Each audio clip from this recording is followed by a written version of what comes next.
something that happened with Joyce. It was, first of all, another thing that Theron used to do, he used to hide his shoes. We'd get after him because he'd hide his shoes. He could hide them in the most unpeculiar places that anybody ever hid. Well, Sunday morning we got ready to go to church. Now, Cleo was in the Sunday school presidency, is what they called it then. And he had to leave us because we couldn't find his shoe. Well, there was Joyce and Theron and Franklin and I. We didn't get to go to church. So I had a bin on my refrigerator where I kept my potatoes and my carrots. And I opened the bin, and inside of my potatoes nestled was Theron's shoe. And I says, why in the world did you put it here? Well, Mom, it got lonely by my bed, so it needed to be in with some company, so I put it in with the bin, with the potatoes. I said, why didn't you remember? He said, I couldn't remember where to put it. Well, we stayed home that day. The next Sunday we went to church, and I had bought Joyce some little underpants that had ruffles on the bottom. And she was so thrilled and happy with these little underpants.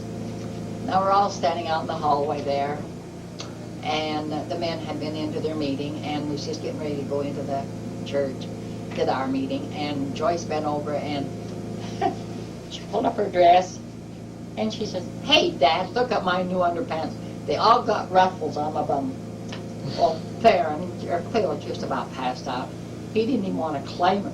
He just, he kind of pushed her over on me, and she said, well, Daddy, don't you think they're pretty? Well, those men, I thought they were going to come apart at the seams. They laughed so hard.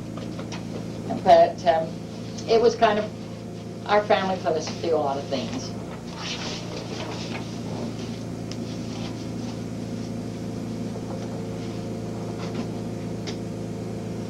When I was in Roberts, my Grandma Cook was my visiting teacher partner, and she was such a choice lady that I just thoroughly loved her. Now we're still living in Roberts, and in 1947, on March 11th, why, we had another beautiful daughter come to our home, and she was born in Rigby at the McKee maternity home. And it was she was born during the basketball tournament season, and we listened to the basketball games as they come over the radio, and we was stopped in at Wayne and Vendetta Wilson's, and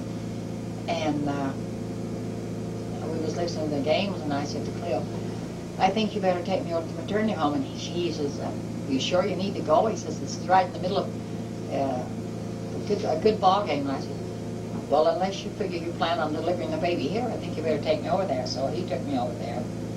And Lois came into our home. And then we, while I was in Roberts, shortly after Lois was born, we moved to Rigby. While I was in Roberts, I worked in the primary there, and I worked under such choice ladies. And while we were in Roberts also, Cleo and I would go to the Idaho Falls. They had the Idaho Falls Temple built then, and we'd go to the Idaho Falls Temple and do temple work. And we'd leave our kids with Grandma Cook while we went in. And those were such choice nights to go and do the temple work. Well, then we moved to Rigby on the 8th of December, 1948. And we on a farm that Orrin Jepson had. Now we moved there with the option to buy it, but things didn't turn out that way on the farm because we didn't buy it. We belonged to the Rigby First Ward, and I worked in the primary as a guide leader. And I graduated about 12 boys from primary, and every one of those boys, most of them have served missions, and most of them have been married in the temple. And I worked under some beautiful ladies there in this primary press, in the primary press in Seaman. While we were in the Rigby, living on this farm, we couldn't get help to work on the farm, so I would have to go out, and one night we had a bad windstorm. It was time for the grain to be cut, and I went out and followed ahead of the combine and pushed the grain back over so we could combine the grain. I never was so tired in all my life, but that's what we did. We also had a big dry bed that went behind our place, and Cleo decided the kids needed to know how to swim because in case they got in that water. So after the chores were done and the farm work was done, we'd take the kids and go down in the dry bed. And it was cold water, but they learned how to swim in that water, and we figured it was a good deal. Also, while I was there, I was cutting spuds for Fred Allred, and it was on Theron's birthday, and he'd gone to school that day. And I had made him a birthday cake the night before because I knew that I'd be too tired to get up on his birthday and make that cake. Somebody's coming now. What do you want to shut it off for a minute? I've got to give her a card. You'd made him a birthday cake. Yeah, I made the birthday cake. Okay. Okay, I'd made Theron, is it ready? Yeah, that's going. I made Theron a birthday cake the night before because I knew I'd be too tired to do it on his birthday and probably didn't get home in time because I was cutting spreads. Well, I had went home to eat my, Cleo had bought some ice cream, and I told him, I said, let's have the ice cream and the cake already in there. So I had went home to eat my lunch, and lo and behold, here come the bus down our lane. Not Theron got off, not alone, the whole schoolroom got off. I looked out and I thought, my laws moly, what's all those kids doing? Theron had went to school and told him it was his birthday. If they'd buy him a present, why, he would give them, my mom would give, they had to bring their lunch, my mom would furnish them cake and ice cream. Well, I didn't go back to cutting spuds because I was delivering kids all over God's creation around Rigby that he had invited to his birthday party. When Cleo came in that night, why, he said to Theron, he was sitting at the table, how'd school go? Fine. And Franklin said, he got a loot. And Cleo said, he got a what? He got a loot. And Cleo never said anything, and he said, we got to eat, and he said, well, where's the birthday cake and ice cream? I said, why don't you ask Theron? Theron looked at me and looked at Franklin. Oh, Joyce started giggling. I said, I'm going to bed. And so I went in the bedroom, and pretty soon Cleo come in, and he was like chuckling, and I said, well, I don't think it's that funny. He said, well, I do. He says, I think that's kind of cute. And then we got a good laugh off of that. But I have to tell you, when Lois was born, Cleo insisted that she be named Lois. And it wasn't sort of the blessing why it was Lois. But years later I found out that that was the name of a girl that Cleo was dating before he started dating me. And he thought quite a bit of it. But I was a gal that won his heart, so that didn't bother me any. But Lois was a good baby and a cute little gal, but playing with dolls, she wasn't the choicest doll player. She was more of a tomboy. Now Joyce had a beautiful doll that had its eyes open and shut. And she didn't want Lois to play with her dolls, because Joyce was very careful with her dolls. Well, Lois, she thought she'd had it hidden pretty good, but while she went to school, but Lois found it. Now when Joyce come home, the doll's eyes wouldn't open and shut anymore. And the hair looked like it had been used with a rake. And some of it was missing. And talking about hair, Lois just loved to get the scissors and do hair trimming. Not only on her hair, but on Joyce's. And they had quite a time trimming each other's hair. But they did it, and they thought that was quite a ball. Lois's hair was very thin, and they told us if we'd take her to the beauty shop and have her head, give her a permanent, why, it would stretch it, stretch the things. But I think the ladies just wanted some money because it didn't do any stretching on it, because her hair was awful thin. Okay, Aunt Ruth. Okay, contact. Okay, from Rigby we moved to Manan. Cleo decided he was through farming because he decided he wasn't going to farm for the other guy and him make all the money.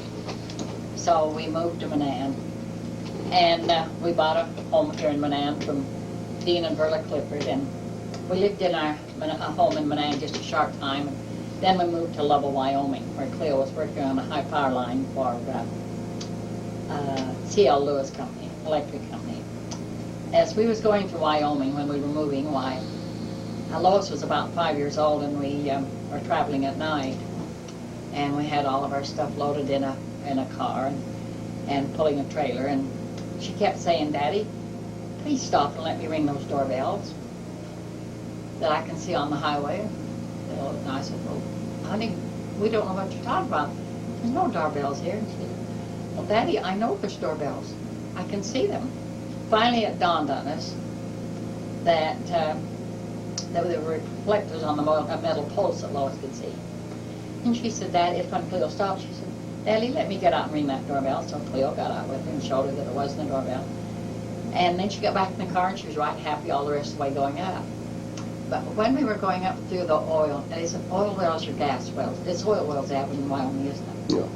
Well, the odor from those oil wells was something to behold, especially when they were pumping.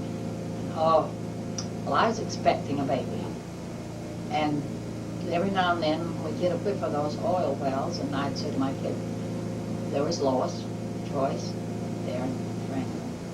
I said, "If one of you kids lets off a stinker again, I'm going to smack you." I didn't do it. I didn't do it. I didn't do it. I didn't do it. And I said, "Well, somebody did it." I said, "Cleo, did you?" No. I said, Cleo had been up to Wyoming, and he knew what it was.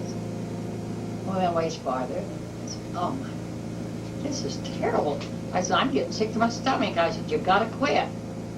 "We didn't do it," they all said together. I said, "Lord help you if I find out the one that did." Finally, when Cleo opened the door to let Lois out, the smell come in good and loud and clear. And I says, "Cleo, you dumb, stupid idiot, why didn't you tell me that's what it was?" He says, "I thought I'd let you find out the hard way." But that was what the smell was. Okay. When Cleo had found us a home up there, it was in a basement apartment, and had 2 bedrooms, a kitchen, a front room combined, and then a bathroom. We lived there almost a year because I was putting a power line across an Indian reservation. And Cleo made darn good money while I was up there because we finished paying off our home in Manan. Now George and Libby came up, and they lived in a trailer house right next to the place that we lived. And George and Cleo would go to work together. And I said to Cleo one time, I said, "I know you make good money, but I says, what do you do?" Now he didn't tell me this until after the company ran out of money and they decided they wouldn't go across with it. But what made it sad there was the Indians had bought refrigerators and radios and washer machines and everything, and the power line never went across the Indian reservation at that time. So they set out inside of their houses. But I said afterwards, when Cleo, "You made good wages, what did you do?" And he said, "Well, George and I put the dynamites in the hole for the guys, for them to blow up, so they put the posts in." And I said, "Oh my laws and Hemmel, that was dangerous." He said, "Yeah." I said, we the stupid ones that did it." I said, "You were the stupid ones that got paid the most." And he said, "That's right." Now when we were living there in Wyoming, George Cade decided to come to our home. We had him with a little baby boy, and he came to our home. And he was born the 27th of April, 1953. Lois was excited because she had heard that he was expecting a baby, and she wanted a little sister. That's all she wanted was a little sister. Well, after the baby was born and Cleo told her it was a boy, she said, "He can take it right back where he come from because I don't want him." And Cleo says, "Oh, we can't do that. We have to keep him." She says, "Give him to somebody. Give him to the Indians. I don't want him." There's quite a few Indians up there. She said, Cleo says, "We just can't do that." But after the baby came home, she changed her mind. She decided that she loved him.